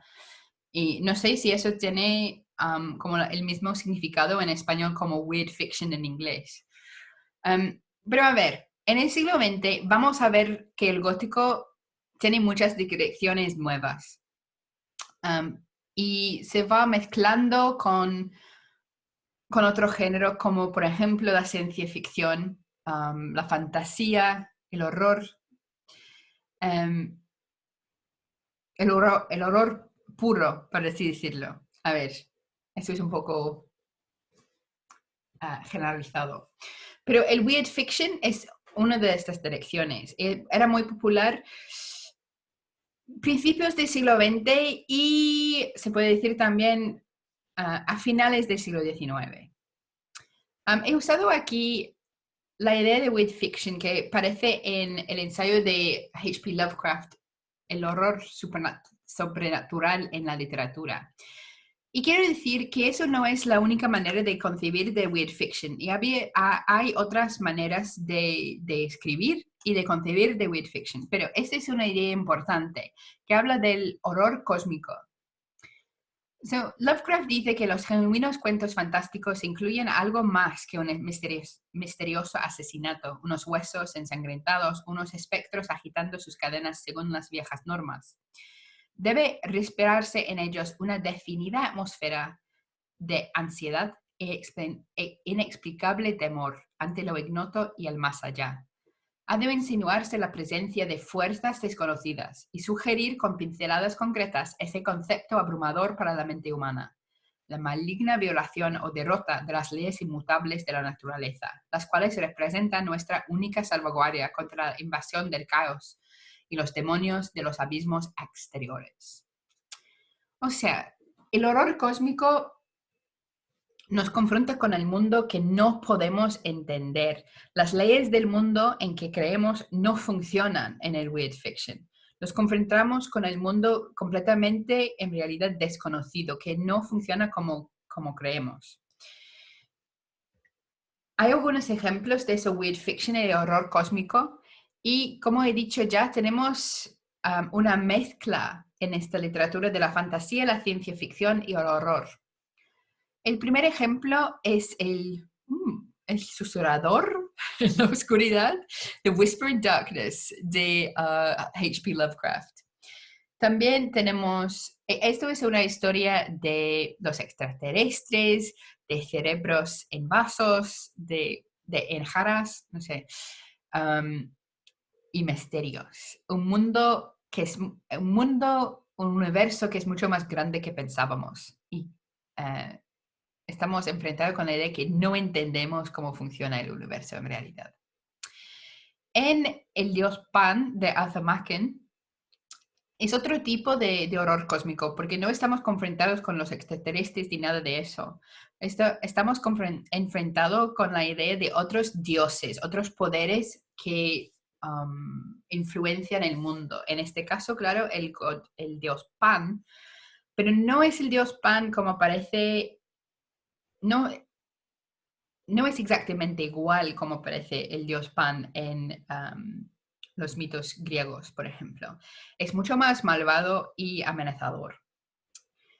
En el último vemos la historia de The Willows por Arthur Algernon Blackwood, que también es una historia que se puede poner también en la categoría de eco-gothic o el eco-gótica, no sé, gótico. Y se trata de este encuentro con la naturaleza y hay algo más allá de que el protagonista no puede entender, no puede escapar. Otra dirección que tomó la literatura gótica en el siglo XX era esta reimaginación de las Brontes, la influencia de las Brontes. Había muchas direcciones diferentes que este tomó. El primer ejemplo es el libro de Rebecca de Daphne du Maurier. Y en este libro es una versión, yo diría, o muy conectada con el libro de Jane Eyre. Y lo que vemos es el corazón oscuro de Jane Eyre. Que Daphne du Maurier siempre es mucho más pesimista que Charlotte Bronte. Y vemos aquí que el misterio de la casa no es que hay una mujer en el ático. No hay una mujer loca. No hay una mujer loca y un hombre así tormentado. Hay un asesino en casa y es el marido. Y también tenemos este final un poco pesimista que se parece que es un final feliz, ¿no? Que todos se han quedado juntos, se han escapado de la casa, pero parece una vida sin punto. Parece una vida así que que ellos nunca van a poder escapar de lo pasado, de lo que pasó. Otra manera de reimaginar los Brontes es por dar voz a los que están marginalizados en los libros. En este caso, que se llama The White Sargasso Sea, de Jean Rhys, es una versión de la historia de Jane Eyre que recuenta la historia de Bertha, la mujer loca del ático, y que es mucho más tiene simpatía para ella y no para Rochester. Es otra versión de la historia que otra vez revela que el horror de la historia realmente es un hombre que ha encarcelado a su mujer en el ático. A ver, una influencia que tiene esta reimaginación de Jane Eyre lo vemos en la película gótica paranoica. Se llama en inglés The Paranoid Women's Film. So, película gótica paranoica para mujeres. Y esta foto esta foto es de la película Rebecca, basado en la novela del mismo nombre. Pero también había durante los años 40 muchas películas parecidas que trataban de una mujer paranoica que tenía sospechos sobre lo que estaba pasando en su casa y muchas veces lo que estaba haciendo su marido. Otro ejemplo es gaslight, que se ha vuelto un término muy popular en inglés. Gaslighting es un tipo de abuso. También tenemos una imaginación o un uso más positivo de los libros de los Bronte y de Jane Eyre en particular. Esto es el romance gótico. Alguien me está intentando matar y creo que es mi marido. Eso es el título de un artículo por una crítica, Joanna Ross. Y ella dice que hay una receta para el romance gótico, que siempre hay una mujer, una heroína inocente que llega a una casa, que hay un hombre oscuro en la casa, hay un secreto, un misterio, hay una amenaza. Y ella dice, hay muchas personas que dicen que hay una receta para el romance gótico. Yo, claro que no estoy de acuerdo, que hay muchas versiones del gótico y también vemos un desarrollo desde los años 60, cuando apareció, hasta hoy. Pero estos ejemplos que he dado aquí son bastante parecidos, pero ya vemos que la idea de una receta rígida, ya vamos a ver que no funciona del todo. Mistress of Melon era era el primer libro, el primer romance gótico en conectado a esta explosión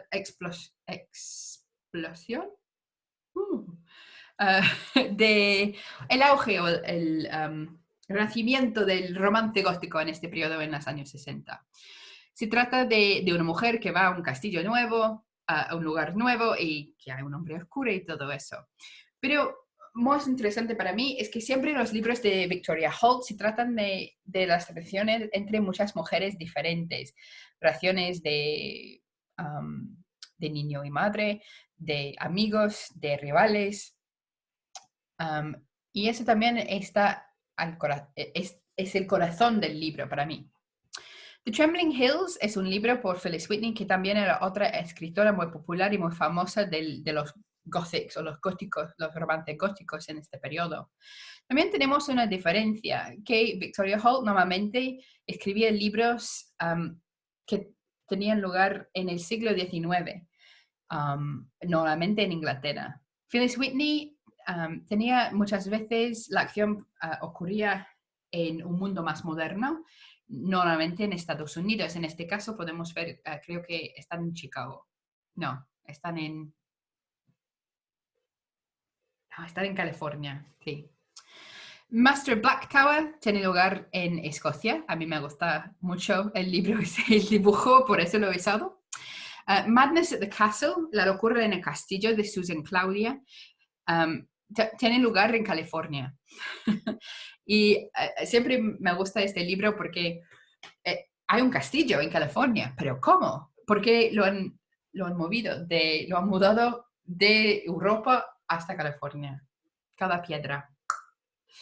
A ver, y Bride for Bedivere, una esposa para Bedivere, es una novela interesante porque el héroe no es este hombre oscuro, aristocrático, pero en realidad es un hombre de la clase baja. Ya estamos viendo que hay unas diferencias entre ellos, pero también vemos otros senderos para esta conexión entre el romance y el gótico en este periodo. Tenemos el gótico austenesco como Jane Austen. Como ya he hablado de Northanger Abbey. En Northanger Abbey vemos que hay un mundo gótico debajo de la parodia, ¿no? Y lo vemos también igual en libros como eso de Georgette Heyer, The Quiet Gentleman, El Caballero Quieto, no sé. No sé si hay traducción ya al español. En este libro, un hombre regresa a casa después de la guerra y se entiende que todo el mundo quiere matarle. No porque es una persona mala, pero porque ellos quieren la herencia. Y él tiene que él tiene que descubrir quién está en realidad intentando matarle. Y también hay una historia de romance ahí. Pero es muy cómico en partes y se puede leer como una parodia. Pero se queda gótico porque el tema central es el intento de matarle. También tenemos el romance de la working woman, de la mujer de la clase laboral. No creo que suena bien en español, pero en inglés se llama The Working Woman's Romance. Y esos son romances que se tratan de personas de la clase baja, en Inglaterra, de la clase laboral. Y muchas veces ofrecen un tipo de gótico bastante diferente a lo que encontramos en el gótico austenesco o en los góticos.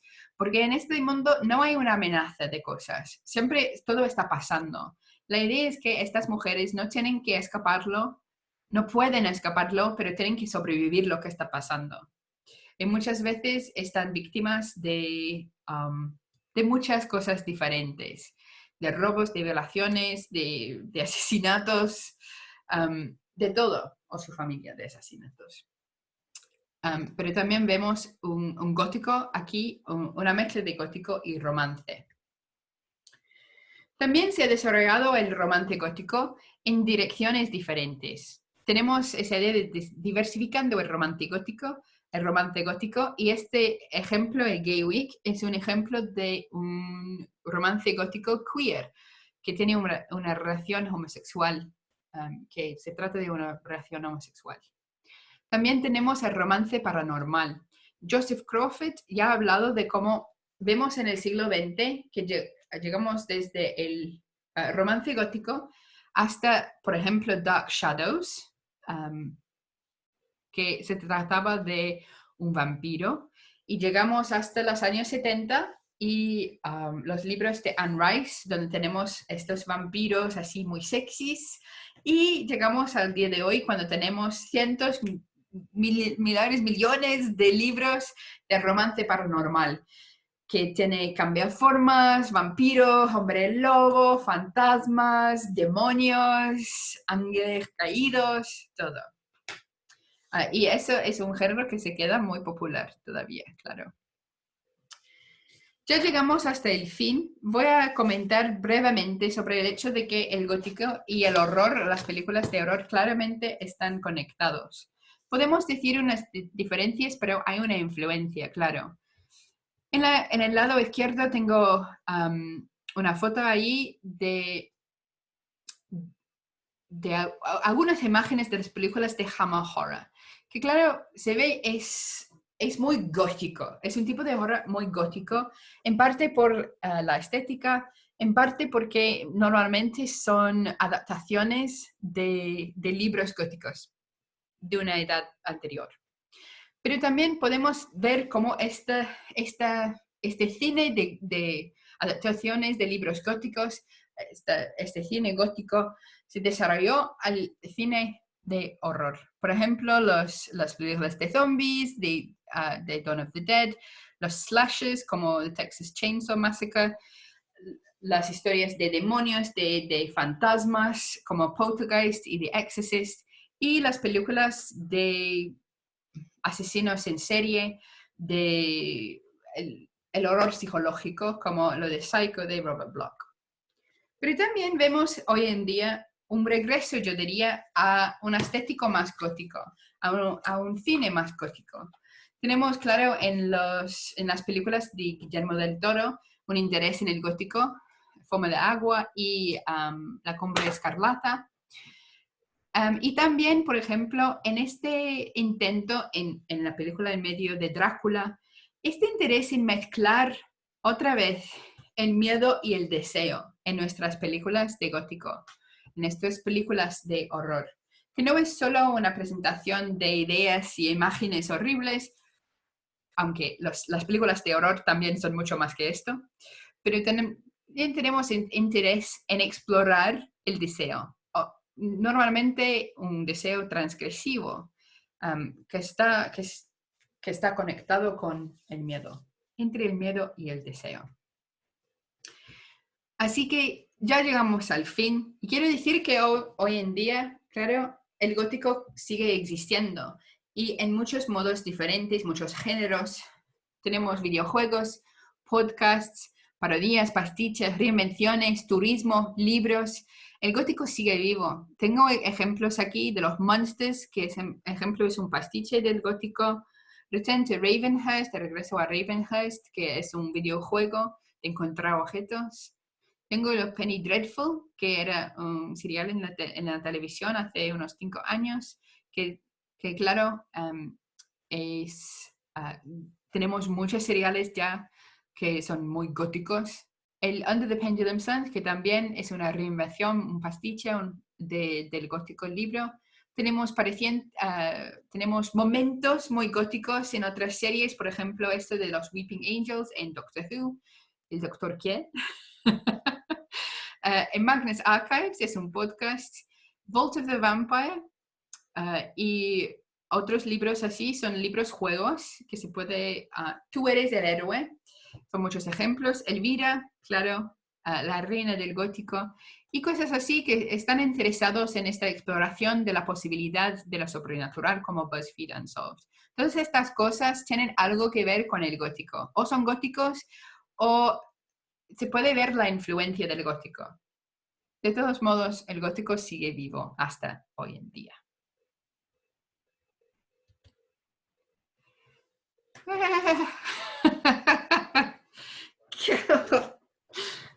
A ver, Si quieres preguntarme algo o dime hola, por favor.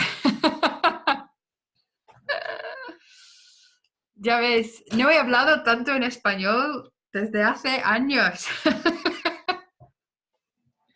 Qué cosas, qué cosas. Voy a dejar de grabar. Si nadie tiene preguntas, voy a dejar de grabar. Y me pueden decir